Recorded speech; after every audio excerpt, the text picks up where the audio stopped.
Everybody,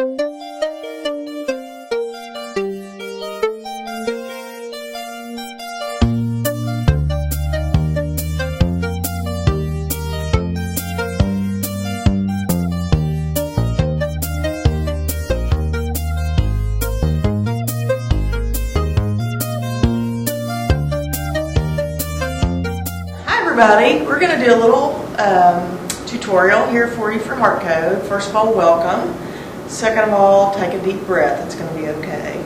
Heartcode is a simulated ACLS, which you may know by now. There's probably a lot of things you've heard about it that are true, and then a lot of things that are not true. So I'm hoping this will help you understand what Heartcode is all about and make you feel a little more comfortable when you come in. So this is the setup. There are 4 mannequins that are also set up for ACLS. They can also be used for BLS Heartcode. But for our purposes, you'll be doing CPR and ventilations on these mannequins, and these mannequins are actually controlled and attached to the computer so that you can do those on your own. If you need assistance, there are telephone numbers for that as well. So you have 4 choices as to where to come. When you come in, you'll see this little piece of paper, and it tells you a little bit about how you can log into Heartcode. It gives my telephone number, so if you need help, you're welcome to call and ask me some questions. First of all, once you get to the computer, you'll sit down and you'll notice that you're on a login site. These sites are specific to the Heartcode area, so it's a vendor report. It's not attached to the internet or to BIM. So you'll need to log in somewhere else if you need to get your computer, or clock in with the time clock in the corner out by the elevators, please. So you see that we have this window full of icons. There are 2 different icons as well as a license server. The first icon that you will see says log into Heartcode, and that one is the ACLS. When you double click on that, you'll notice that there. If you're at the appropriate site, it should look like this. Again, it says welcome to Heartcode ACLS. That'll be your first cue. And it has a red line. If it's not red, you're probably not looking at the ACLS, you're looking at the BLS. So be very careful about that. You won't be able to log in if it's ACLS. When you do log in, I have actually programmed it and given you a license with your employee number. That's why we ask you for that when you register. So I put your employee number in the login site. I'm going to put a fake one in here so you can see what it looks like. And then your employee number will also go in the password area, A, B, C, D, E, F, G. Exactly the same. So it'll be your employee number in the login, again your employee number in the password area. Just duplicate it. Oh, and it didn't work. Try that again.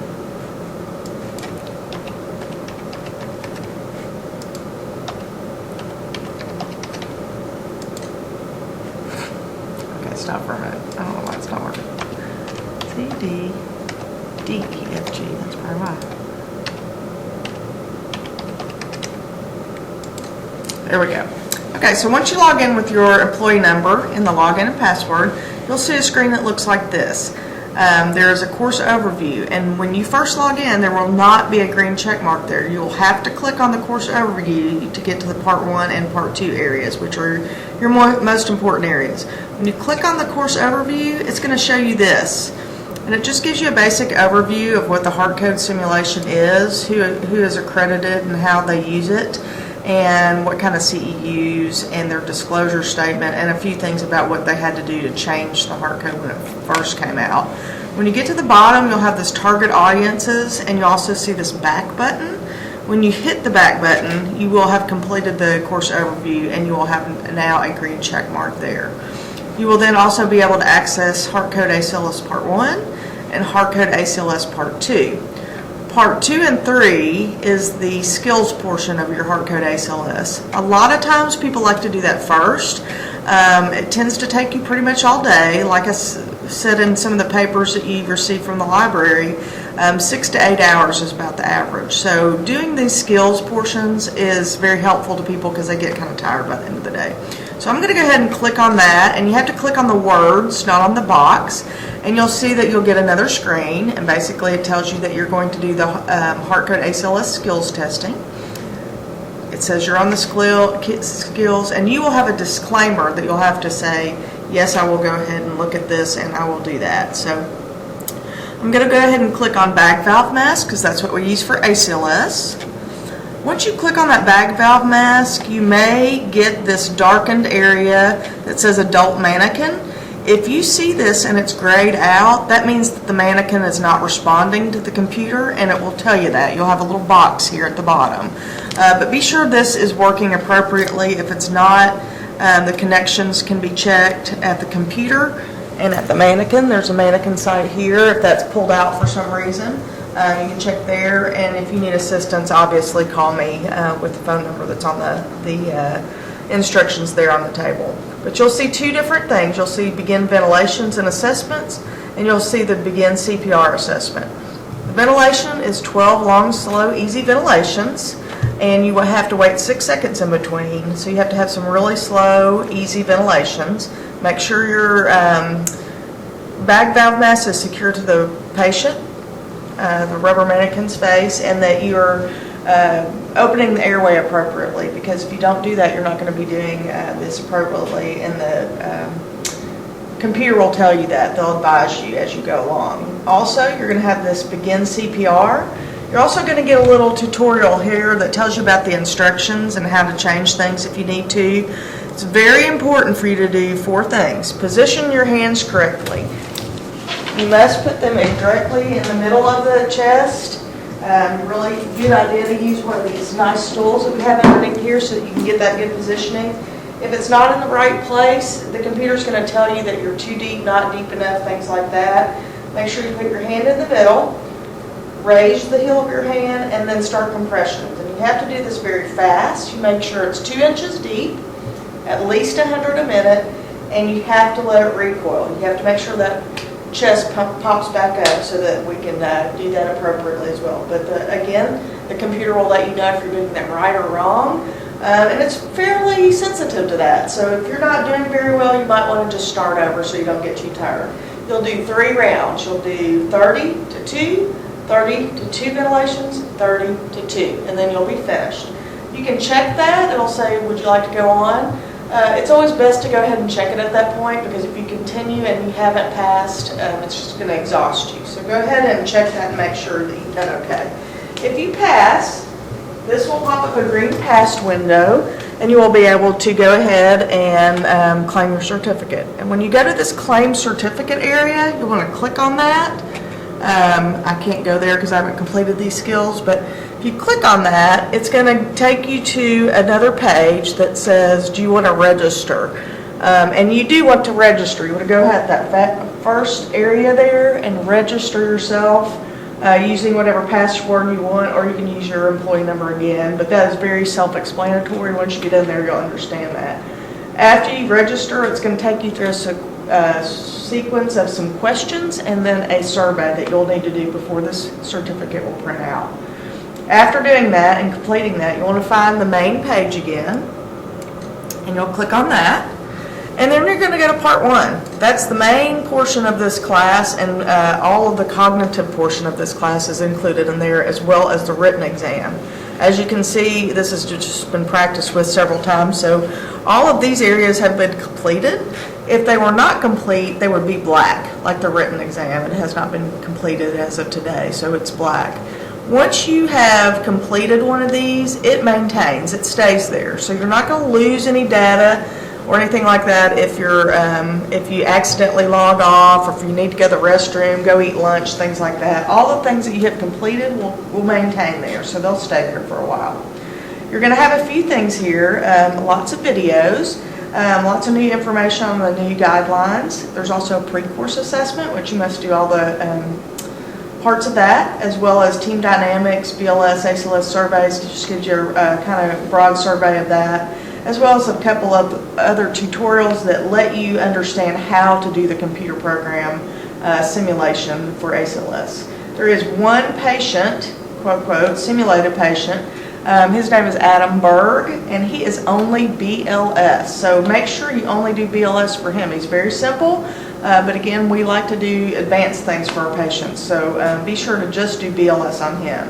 I'm going to go ahead and click on one of these ACLS patients. As you can see, all the patients have names, Lucas, William, and then there's a few videos that are scattered through there in accordance to those patients' problems. So once you click on Thomas, he's going to pop up a little window here that talks about what's going on with him. He's 59, he has palpations. So we get an idea of what we're going to be doing with this patient before we ever enter the simulation. So you're going to click on Go See Your Patient. It loads. It takes a couple minutes because there's a lot of data involved in these simulations. And you're going to begin the simulation. As you can see, you have a patient, that's Thomas, and these are the two nurses that are going to be working on Thomas. There are several folders available to you. The first folder that pops up is response. You need to ask him some questions. You have no idea what's wrong with him, except for the little bit you've learned. I've been getting more and more tired over the past few weeks. Tells you about what's going on with him. It's not necessary to ask all the questions, but it is necessary to ask what's pertinent. Always, we like to ask about pain and allergies, obviously. Do you have any pain? So we're going to do that. I don't have any pain. He tells you what's going on with them. Airway, circles are singular actions in these simulations. So if you need to do something for him, inspect his mouth per se, that is one single action. You click on it and it's done for you. The triangles are actually drop-down boxes, so if we want something additional that is in conjunction with airways, you're going to get the airways there. As you can see, those single actions drop down after you click on the triangle. Again, breathing has similar. They like you to use the pulse ox. Be sure to use that when you need to. If you just want to listen to his lungs, there's a couple different ways. You can tap on the lungs or you can click on the 5-point auscultation. Circulation is just that. The Valsalva maneuvers there, all your CPR options, switching providers, blood pressure, and then your ECG. It's really important to understand this. It's a little different than what we use, but very similar. You can go on manual, and that is how you do a synchronized cardioversion. You also can use the pacer, which is there for you to click on. You're going to be instructed what to do after that, which of course we have to apply the pads and also the 3-lead. You can use it as a monitor, but if you're in a code situation, in this instance, for this simulation, it's good to use this AED. Because if you do, the AED is going to remind you every 2 minutes to reanalyze the patient's rhythm, and that is going to help you in timing. So every 2 minutes that's going to happen and remind you of that. So that's very good. Also, the examine button's there for you. There's a few things that you might need for your stroke patient. The drugs are ACS drugs as well as ACLS drugs, and a couple other things that we might need, such as a saline bolus or some procedural sedation if the patient is in pain. To start an IV, you just go to the IV area, you click on where you would like for that IV to go, and then be sure to flush your IV every single time, because for some reason, that's one of the glitches that they want you to pay attention to. As you can see, he said he couldn't get the IV, so we're just going to try a different place if that happens. Also, labs and diagnostics, included in that is your CT scan and your 12-lead EKG, fibrillin checklist, and just your general labs. Really important in those last two patients that you're going to see, they're mega codes. They call them mega codes because they have more than one scenario for them to work with. So you're going to go through 3 different rhythms with them.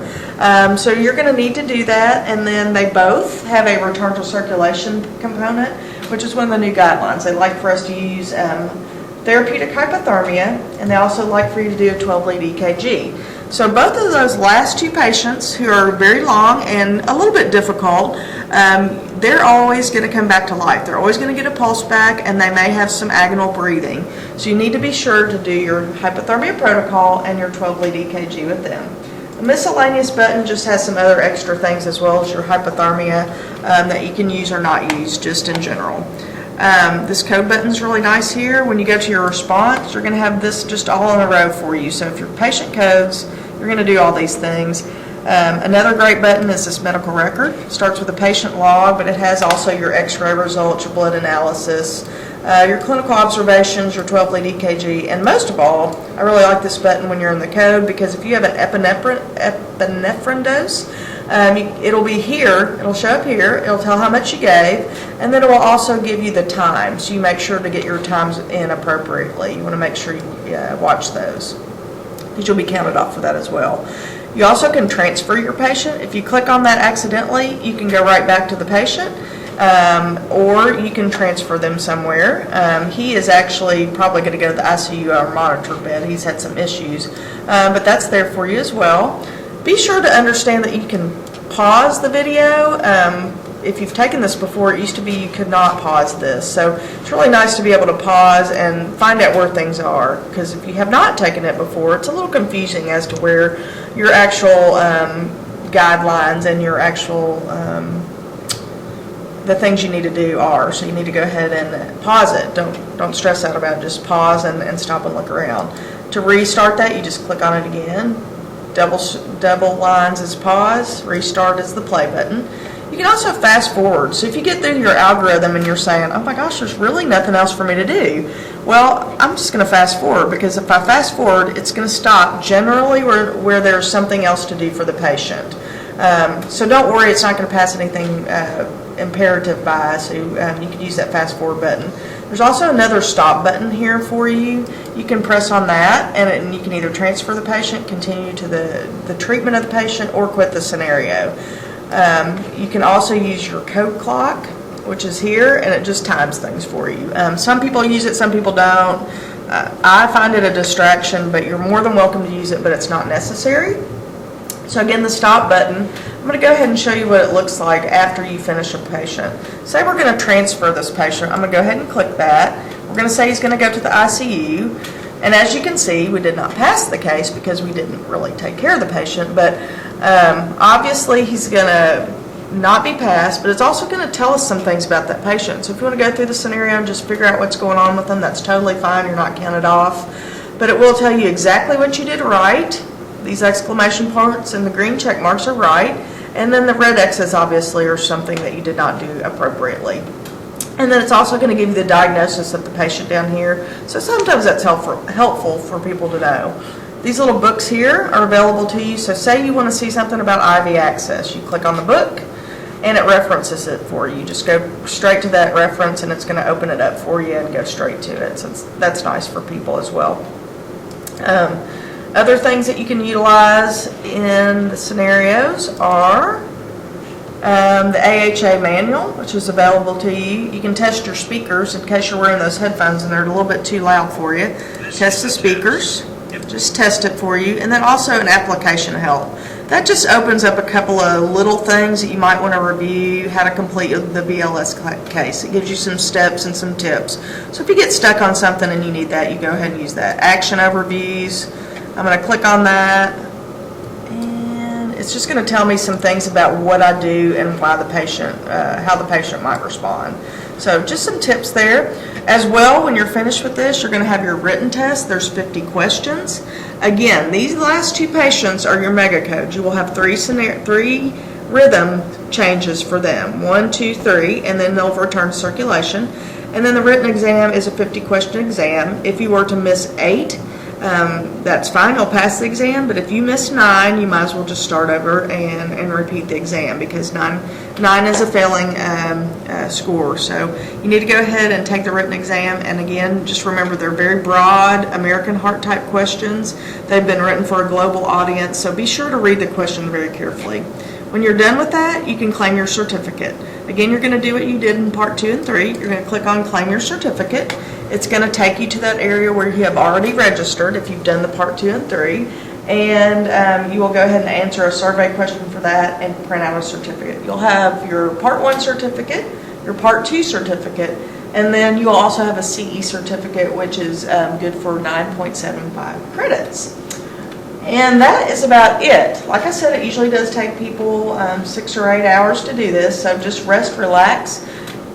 Make sure that you take breaks, because if you sit in here and try to think all day long, your brain gets really tired and you won't be able to do that.